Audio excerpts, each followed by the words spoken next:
आर्यन ने मेडुसा, नंदिनी, की आंखों में देखा। समय खींच गया, मानो रेंग रहा हो, क्योंकि पत्थर में बदलने की प्रक्रिया शुरू हो गई थी। एक ठंडक फैल गई, उसकी त्वचा ठंडी पड़ने लगी। लेकिन नंदिनी का वास्तविक सार, उसका दुख और प्रेम, पत्थरीकरण के खिलाफ लड़ रहा था। मुझे माफ कर दो, आर्यन। नंदिनी डर और आंसुओं से भरी आंखों से चिल्लाई। मैं अपनी शक्तियों को नियंत्रित नहीं कर पा रही हूं।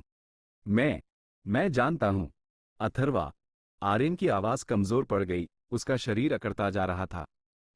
उसी क्षण असेंसिया मुख्यालय में अथर्वा ने एक क्रूर भावनात्मक झटका महसूस किया। यह आर्यन का सार था, टूट रहा था, लेकिन आशा की अंतिम चमक भेज रहा था। अपनी एसेंस वीविंग पर ध्यान केंद्रित करते हुए अथर्वा ने स्नेह का कवच, शील्ड ऑफ अफेक्शन, का आह्वान किया। आर्यन और नंदिनी के बीच शुद्ध प्रेम के बंधन को छुआ।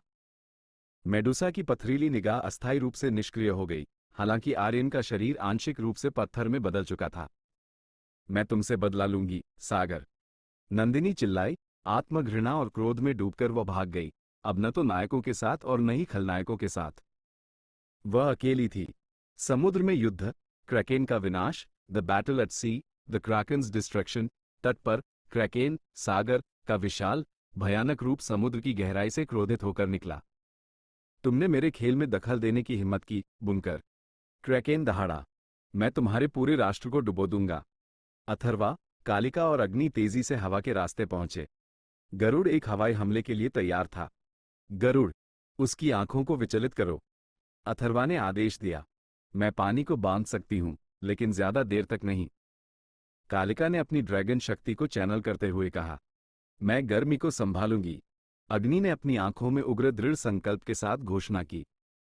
क्रैकेन ने अपने विशाल तंबुओं, टेंटेकल्स से विनाशकारी हमले किए। कालिका ने समुद्र को नियंत्रित करने के लिए अपनी शक्ति का उपयोग किया, जिससे क्रैकेन की हरकतें बाधित हुई, जबकि गरुड़ ने अविश्वसनीय गति से उसकी निगाह को भ्रमित कर दिया। अग्नि, अब! अथर्वा चिल्लाया।